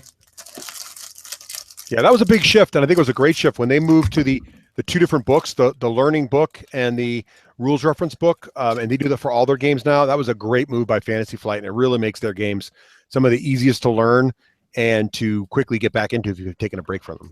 Yeah. Mm-hmm. Nice. Yeah, they definitely have love those the orc ships. Those orc ships. Yeah, are the awesome. orc ships look like, to me, it reminds me of like that angler fish, that one that, you know, like the ugliest fish in the ocean, the one that's like see-through, or that one that has like the little light that hangs above its head to attract the smaller fish. Yeah. They really did nail like the miniatures here. So I mean, I definitely see why, you know, like you mentioned, Russ, that this was kind of bound to happen, because Games Workshop gets an awful lot, at least from what I hear, a lot of frustrated fans. So they love the products, but they can't stand the sort of like strings that are attached. And I don't know if you specifically wanted to go into that, or if you just want to leave that and say. I would just say it this way. I think they've had their ups and downs, and I've been involved with them since the late '80s, and so it's always been cyclical. I would say the good news is they seem to be on an upswing. So they've got new leadership.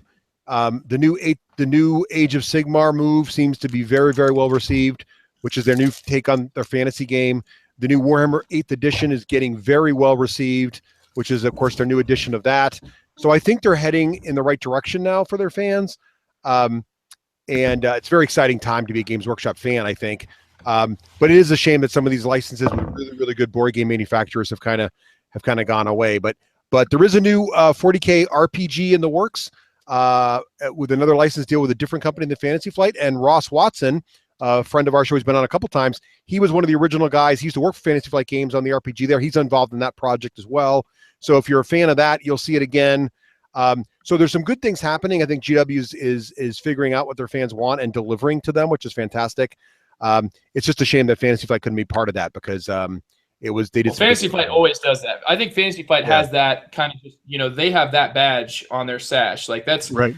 Like they've always done well with their fans. Like I don't think there's anybody out there who's going to be like Fantasy Flight, they just come out with crap. Like it's, you know, you might not enjoy the products, you know, it might not be your style, but I think you at least have to admire that there is a certain level of quality that you expect from this publisher. And I think there's a certain level of just like regular support that is almost you know, in the board gaming hobby, it's almost like they're special in that, like they're LCGs that are always well supported, and they're always coming up and innovating on how they handle their tournament formats. I personally am a Game of Thrones, the card game 2nd edition player, and I love the way that they handle. I'm a little bit frustrated with some decisions they make, but almost all of them I can still see, you know, like they're trying to do what is the right thing, you know, and trying to put this, you know, send this in the direction where everybody's going to be happy. So they very much are like, you know, good with fan relations, I would say. Oh yeah, and I think what they've done with Star Wars and X-Wing in particular is unbelievable. So yeah, I think Fantasy Flight really does a great job by their fans. I think the only complaint I've heard anybody ever say is they're expensive games to get into, but I also think you get what you pay for. Their quality is not debatable. The biggest complaint I always hear from them is they make too many expansions. I mean, that's literally the only thing I've ever heard. Yeah, but then if they don't, you'll get people complaining that they don't support their games. So I mean, like they support their games. Yeah. Before we wrap this up, I want to ask you two questions. First one is, hearing you guys talk about StarCraft really reminded me of a game that I got into because I couldn't get my hands on StarCraft called Nexus Ops, which to me was really reminiscent of the StarCraft computer game. Have any of you played that? Yes. What are your feelings on that there? Russ, have you played Russ? Nexus Ops? I've seen it played. I've not played it myself. What do you think of it? Nexus Ops, I don't think it's really. I don't think it belongs in a discussion about StarCraft. It takes a lot of its. It takes a lot of its foundation from it. Where you go out, you have to get resources. I'm not referring to the video game. I mean, the video, like StarCraft the board game evokes the video game in a like almost a meticulous like like you can almost point, this is how this is handled. Whereas Nexus Ops, in a general feeling sense, it is a war game set in space, and yes, you are trying to like go and take over places, kind of like StarCraft. I'd say Nexus Ops involves an exploration aspect to it, so that's one thing that's different. And there's a little bit of like the balance in what you find is not there. And the biggest difference is that Nexus Ops, you don't know what you're actually going for when you start that game. Like you have no real goal because you want to fight battles to win and get 8 victory points. That's your goal. Well, you're getting these objective cards, and you draw one at the end of every turn. So you start the game without really any direction, almost like Betrayal at House on the Hill, but not quite that bad. Like you said, TC, there is a way to get points, but it's like you have these different cards that you draw, and you're not going to necessarily know what your objectives are until when you're 3 turns in, you can finally look at your cards and be like, okay, which of the 3 of these am I best poised to be able to go after? But your dice combat is just straight up like Risk almost. It's like, it's Axis and Allies, Axis and Allies, where each unit hits on a certain number. And I do think, like, you bringing up Axis and Allies, that to me, like, I would so much rather play Nexus Ops than Axis and Allies. And to me, they almost are more close than, say, StarCraft. Yeah. But Nexus Ops does have the distinct sort of reputation of looking great under a black light. So you do have that. Well, yeah, the original Avalon Hill edition glows. Yeah. First edition. Yeah. I have the second edition. I have it right over there. Yeah, and I like it. I hold on to it. So TC, I wasn't trying to say that it's a bad game. Absolutely not. I like the game a lot. It's just that StarCraft is your epic space opera, and Nexus Ops is a skirmish. Like it's all very compacted. Lasts about an hour. And dare I drop this bomb? But to me, it's Ameritrash that knows it's Ameritrash. Russ, do you hate me now? No. I think that's fine. I mean, I don't love the Ameritrash term, but I'm with you. I think it's a similar.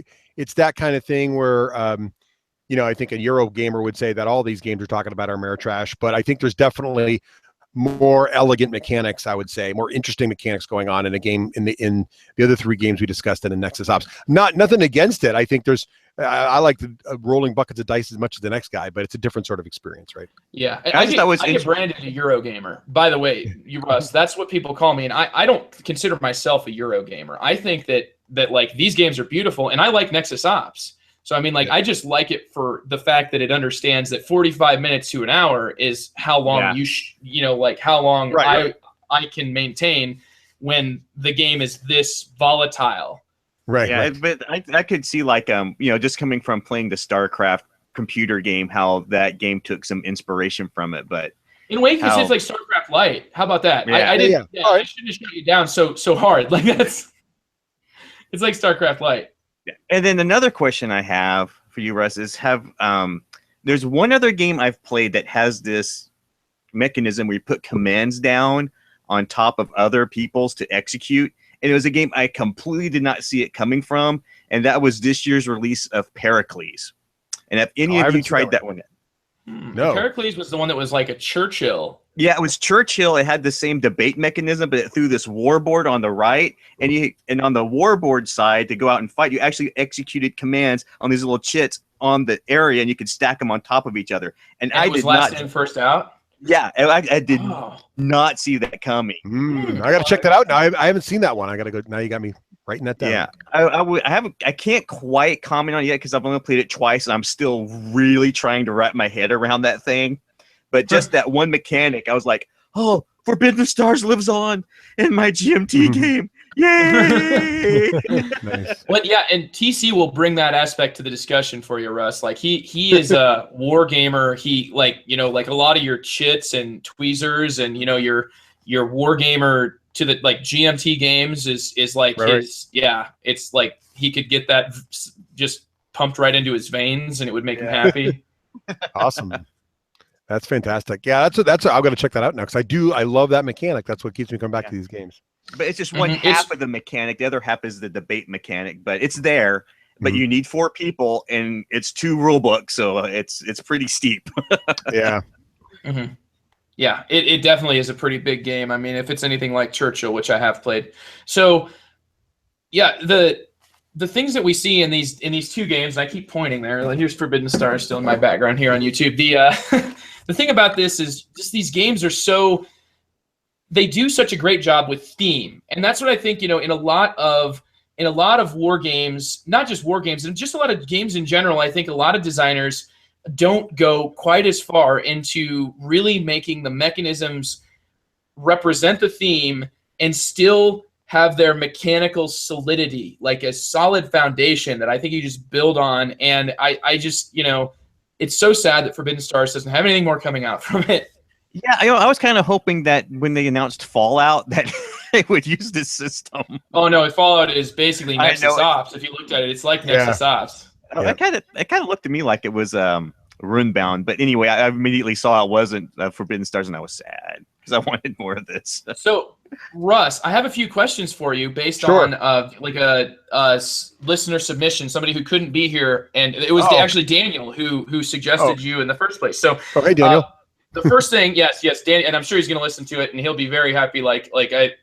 I think you're one of his heroes, and I think maybe doing a long view episode about this maybe puts me at like a few ranks below you, of course. But first thing, I'll start stroking you off here just a little bit, stroke your ego.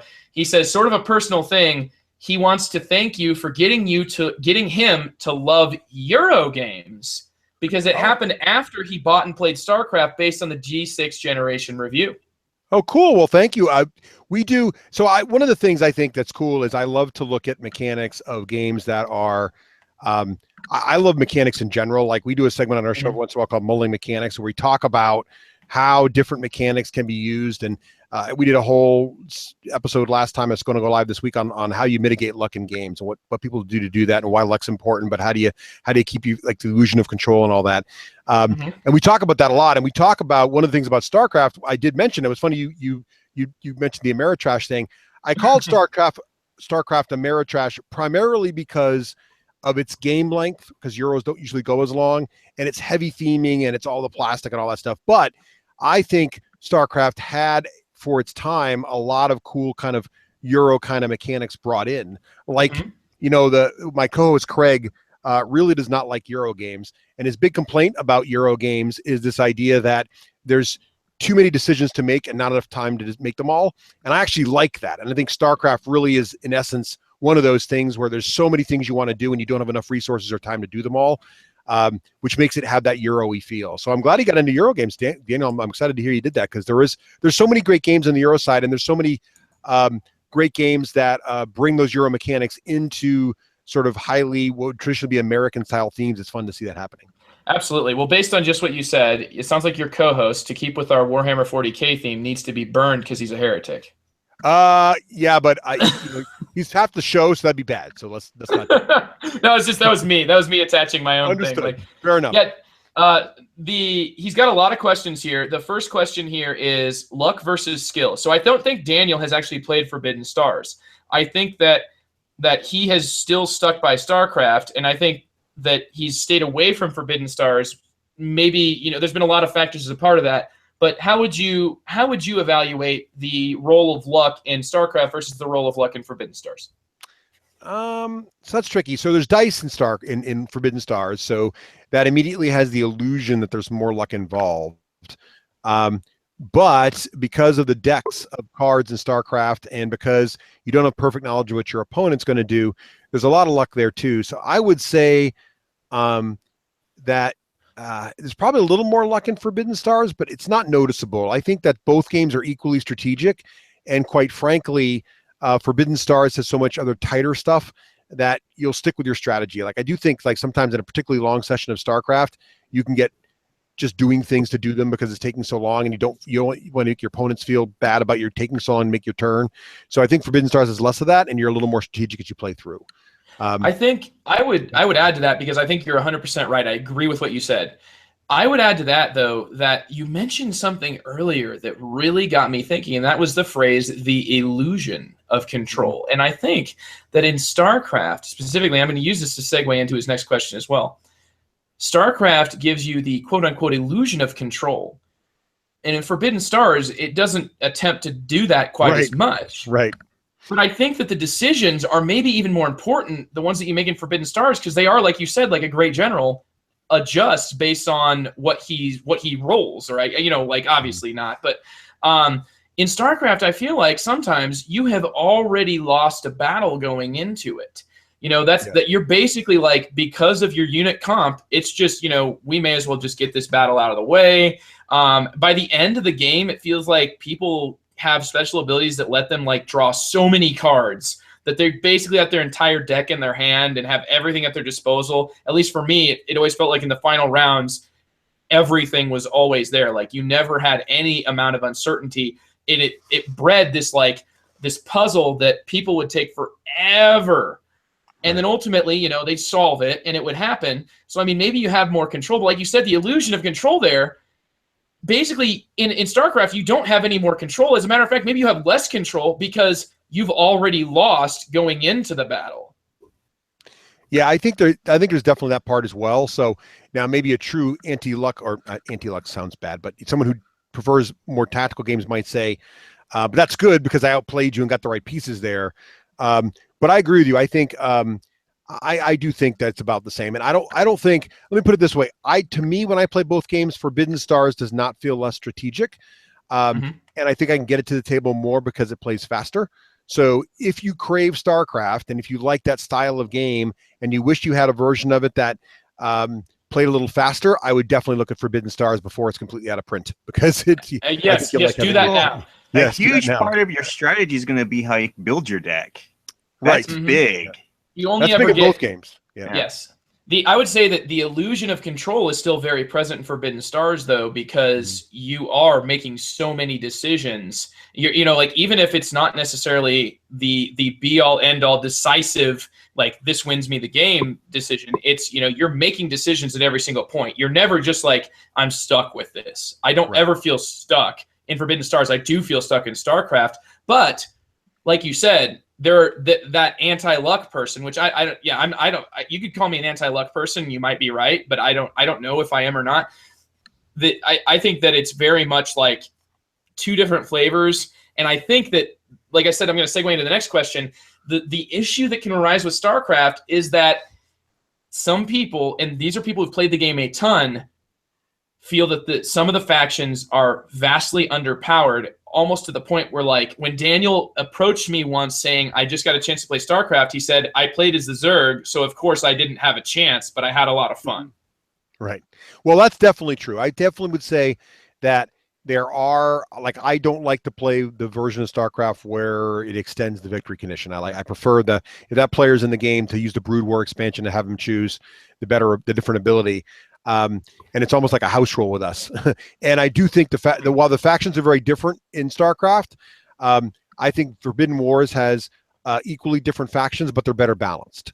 So again, a lot of lessons were learned there as well. So, and I don't want this to come across as StarCraft's not still a blast. Again, I still play that game, absolutely, several times a year. It's one of my favorite games to break out. But if I'm honest, Forbidden Stars is a tighter game in pretty much every aspect. Oh yeah, and I agree with you, and that's why I think really when you talk about luck versus skill, like Forbidden Stars is just better balanced, I think, which makes it feel like, you know, it's not so much skill when you've essentially chosen the better faction. That's not skill. That's, you know, that's just poor. It's a game that's been around 9 years, is what it is. Right, and it's really, really good for what it was. You know, and it still is a great game, and I agree with you. And I feel like the more that I talk, the more that I'm like compensating, and people are like, "Yeah, StarCraft, really? What does he really think? He hates it, doesn't he?" And a couple more questions, and I think we've kind of answered them indirectly. One person says, Oh no, he was trying to start something between me and you, and I think we've already addressed. Like, I think it's really cool that you come at this from the Warhammer side and you love this game. I come at this from the Eurogame side and I love this game. That's something special. That really says something special, Russ, when you and I can both come on here and like totally fawn over a game that is, you know, where is it then? What kind of game is it? Like you said, what kind of game is it? I don't think we need to categorize it, right? It's just a good game. Exactly. It's just a fun game set in StarCraft, and you kill each other. It's just that good.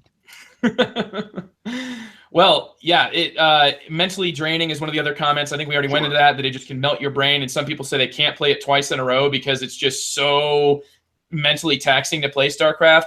Do you find that happens in your games? Well, I don't like to play any. If I'm playing a meaty 4-hour game, I generally don't play any of those back to back.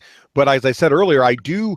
It is a game that I try to play 2 weeks in a row. So I game regularly on Tuesdays, and so I'll find that group of guys and say, hey, can we play it the next 2 Tuesdays in a row? And the first one we'll relearn it, and the second one we'll play it. And I've actually played it for a month of Tuesdays. So I like it a lot for that, but it's not a back to. I don't think it's a. But you know.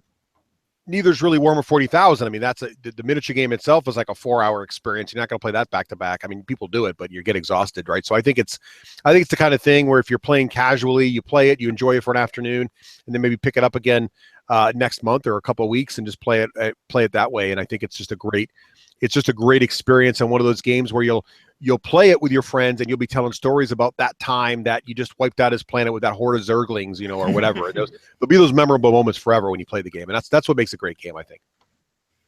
Absolutely. Well, TC, did you have any last thing you wanted to say to Russ or ask to Russ? No, I asked about Nexus Ops. I asked about Random Heracles. That was a great question, Nexus Ops. Yeah. I'm just chomping at the bit to get those Star Trek expansions. They're in the mail. We played right. Star Trek. Are they out yet? They are out. There's a picture of them. Are we talking Ascendancy or is that Star Trek Ascendancy? Yes, okay. Ascendancy is a great game. I can't wait for the Ferengi and the Cardassian expansion. Yeah, they are on the way. So me and my wife, we played some Star Trek this weekend, and we're and now she's watching. Right now, as I speak, she's watching Next Generation. So I know she's excited for this stuff to hit too. Right. Yeah, she's primed. So. Man, those are supposed to come out in October. It's been forever. Oh, don't remind me how long I've been waiting for those things. Oh my god. Oh my gosh. And I asked at Origins on your behalf, TC. You asked me when I was at Origins, like, comment, you go ask them, and I go ask them. Where are these things? I did it for you. They didn't have them. They didn't know. They're like, I don't know. Yeah. But getting back, StarCraft is definitely a game. It's one of my Grail games. It's a game I've been I still need to play. I don't want to fork out the $4 million it's going to cost to get it, but now that I know how it plays in relation to Forbidden Stars, it's definitely got my interest peaked. But yeah, and it's so sad. Forbidden Stars, no more expansions. You know, that is such a great game. I know it makes me sad a little bit. It is. Well, on that really depressing note. Wow, what a way to end on a sad note. It's available. It's available. You can get it. It's available. Play it. Buy it while now. You still can. Yes, buy it now while it's still there. I'm 100% buying it. Dracula, Forbidden Stars. Just get them. Get them now while you can. And if you happen to see a copy of Chaos in the Old World Sin Shrink, that's golden. Get it too. That is golden. And maybe Fantasy Flight will hear us raving about this system, and they'll make another game based on an IP they have for a week that'll have this system in it as well. So that'll be cool. IP they have for a week. You know, maybe it'll be like, when the next Avatar movie comes out, it'll be Avatar or something. Oh no, that would be awful. M. Night Shyamalan Avatar. No, not that Avatar. The other Avatar, the one on Pandora. But yes, that's thank goodness. Okay, all right. Almost as bad. I don't know why. Like that thing, I still get nightmares. The one with 4 sequels coming out for it. Yes, that one.